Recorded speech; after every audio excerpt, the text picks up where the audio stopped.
গোল শূন্য 90 মিনিট, লো ব্লকে দুর্বলতা। ফোডেন, পামার, আর্নল্ডদের রেখেই যুক্তরাষ্ট্রে আসা থ্রি লায়ন্সদের বাজিতে টমাস টুখেলের মাথায় হাত। ইংল্যান্ড কোচের চোখে মুখে রাজ্যের হতাশা। কোথায় আটকেছেন হ্যারি কেইন, বেলিংহাম, গোডেন, সাকারা? ইংল্যান্ডের শট ম্যাপের এই চিত্রই বলে দেয় ম্যাচের গল্প। ডিবক্সে ইন করে কতগুলো শট নিয়েছেন অ্যান্ডারসন, রাইস, সাকা, বেলিংহামরা, কিন্তু গোল হতে যে অন টার্গেট শটের দরকার হয় তার বালাই এখানে নেই। 19 শটের মাত্র 3টি বাদে সবগুলোই অফ টার্গেট। টমাস টুখেল বিশ্বকাপে পা রাখার আগে বলেছিলেন এই টুর্নামেন্টে তার প্ল্যান সম্পূর্ণ ভিন্ন। তিনি মনে করেন সেট পিসই তার ভাগ্য বদলে দেবে। প্রথম ম্যাচে ক্রোয়েশিয়ার বিপক্ষে ইংল্যান্ডের হয়ে হ্যারি কেইনের গোলগুলো তার প্রমাণ হিসাবে দাঁড় করালেও ঘানার বিপক্ষে দ্বিতীয় ম্যাচে তা একদম খাটেনি।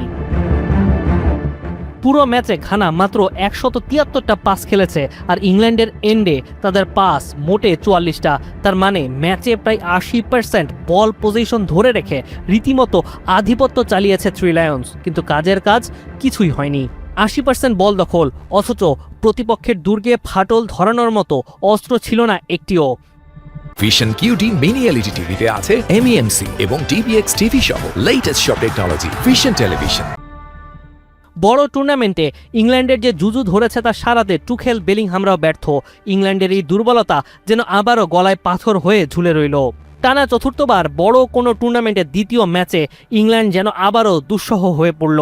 2021 সালে স্কটল্যান্ড, 2022 সালের কাতার বিশ্বকাপে যুক্তরাষ্ট্র, আর 2024 সালে ডেনমার্কের বিপক্ষে ইংল্যান্ড দ্বিতীয় ম্যাচে যে সমস্যায় পড়েছিল তার রিপিট টেলিকাস্ট যেন হলো এবারও। বোস্টনে ঘানার সে অপ্রতিরোধ রক্ষণাত্মক দেয়াল তো ইংল্যান্ড ভাঙতে পারেইনি, বরং ফার্স্ট হাফে সবচেয়ে পরিষ্কার সুযোগটিও ক্রিয়েট করতে ইংল্যান্ডের সময় লেগেছে 35 মিনিট। ঘানার রক্ষণ ভাগের সামনে ইংল্যান্ডের আক্রমণ ভাগ বারবার ভোতা তলোয়ারের মতো ফিরে এসেছে। ব্যাপারটা আরও হতাশাজনক যখন পুরো ম্যাচে এত বেশি পজিশন ধরে রেখেও হ্যারি কেইন, সাকাদের শর্টস অন টার্গেট মোটে 3টা। 0-0 স্কোর লাইনের আড়ালে লুকিয়ে আছে ইংল্যান্ডের আক্রমণ ভাগের গভীর সংকট। 4-5-1 একটা সিস্টেম দাঁড় করিয়েছিলেন ঘানার কোচ কুইরোজ, মাত্র চতুর্থ ম্যাচ ঘানার হয়ে, আর তাতেই বিশ্বকাপের প্রথম 2 ম্যাচেই চমক রেখেছেন সরাসরি।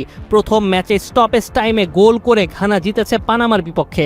অমন দিনকে স্মরণীয় এক দিন হিসেবেই মনে রাখবে আফ্রিকার দেশটা। আর তারপর ইংল্যান্ডকে সরাসরি হোঁচট খাইয়ে থ্রি লায়ন্সের সামনে 4 পয়েন্ট নিয়ে টেবিলে বেশ শক্ত অবস্থানে তারা। 1 পয়েন্টের উদ্দেশ্যে খেলতে নামা ঘানার উদ্দেশ্য যখন সফল, তখন গ্রুপ এল এর পয়েন্ট টেবিলটায় চোখ রাখা জরুরি। 2 ম্যাচে ইংল্যান্ডের 4 পয়েন্ট, ঘানারও 4, টেবিলের তৃতীয় স্থানে ক্রোয়েশিয়ার 3, আর সবশেষে 0 পানামা। এই গ্রুপের শেষ ম্যাচগুলোর উত্তাপ নিশ্চয়ই টের পাচ্ছেন, যেখানে গ্রুপ চ্যাম্পিয়ন এখনও নিশ্চিত না। শেষ ম্যাচে ইংল্যান্ডকে লড়তে হবে তুলনামূলক দুর্বল প্রতিপক্ষ পানামার বিপক্ষে, আর ঘানা ক্রোয়েশিয়ার ম্যাচটা হবে হাই ভোল্টেজ, যেখান থেকেই হয়তো নির্ধারিত হবে দ্বিতীয় বা তৃতীয় স্থানের সমীকরণ, যদি না থ্রি লায়ন্স আবারও লো ব্লকে ধরা না খায়। সব মিলিয়ে টমাস টুখেলের সামনে এই ইংল্যান্ড দলটাকে নিয়ে বিশাল চ্যালেঞ্জ। বিশ্বকাপ জয়ের স্বপ্ন দেখা দলের কাছে এমন নিষ্প্রভতা নিঃসন্দেহে বিপদ সংকেত। ফিল ফোডেন, পামার, ট্রেন্ট আলেকজান্ডার-আর্নল্ড কিংবা হ্যারি মাগুয়ারদের মতো তারকারা যখন এই দলে জায়গা না পায় প্রশ্নের মুখে টমাস টুখেল, তখন বিশ্বকাপের খরা না কাটাতে পারা ইংল্যান্ড যদি আবারও ফিরে যায় শূন্য হাতে, তখন কি জবাব দেবেন এই জার্মান মাস্টার মাইন্ড? প্রশ্ন এখন একটাই, টুখেল কি সত্যি ইংল্যান্ডের ভাগ্য বদলাতে এসেছেন, নাকি তিনিও তার পূর্বসূরীদের মতো ইতিহাসের কাছেই পরাজিত হবেন? মুনিম শাহরিয়ার, 71।